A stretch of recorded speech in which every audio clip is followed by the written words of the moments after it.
আমাদের একটা প্রজেক্ট অচিরেই হয়তো অনুমোদন হবে। 11,000 সিসি ক্যামেরা স্থাপন করে ঢাকা মহানগরকে পুরা মনিটরিংয়ের ব্যবস্থা করা হবে।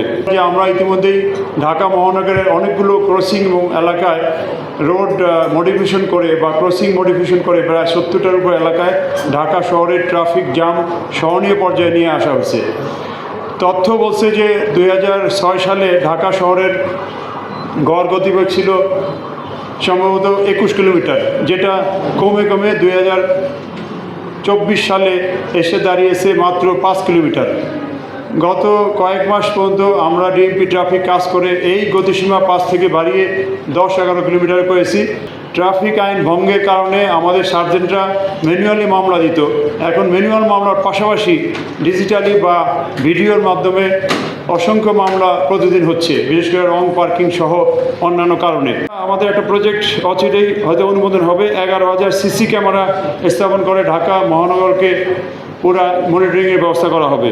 এছাড়া নাগরিকগণ বা যে কোনো অথেন্টিক সংস্থা যদি ট্রাফিক ভায়োলেশন সংক্রান্ত কোনো ফুটেজ বা ভিডিও আমাদেরকে পাঠান, সেটা অ্যানালাইসিস করে অথেন্টিক হলে সেই ভিডিওর মাধ্যমে আমরা ট্রাফিক আইন ভায়োলেশনকারীদের বিরুদ্ধে মামলা করব।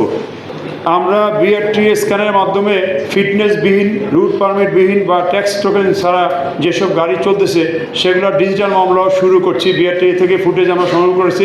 এই সংগ্রহ করে আমরা ডিজিটালি বা ভিডিও মামলা বা ইলেকট্রনিক্যালি মামলার কাগজ বা নোটিশ যারা যারা ভায়োলেট করছে তাদের কাছে চলে যাবে।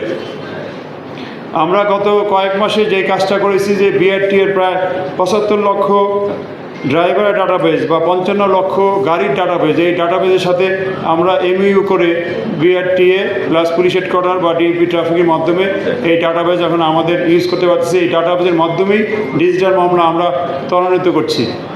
আগে শুধুমাত্র মালিকের বিরুদ্ধে মামলা হতো, এখন ড্রাইভারের বিরুদ্ধে মামলা হচ্ছে এবং ড্রাইভারদের মোটর আইন অনুযায়ী তারা ট্রাফিক রুল ভায়োলেট করলে নির্দিষ্ট পয়েন্ট কাটা যাবে।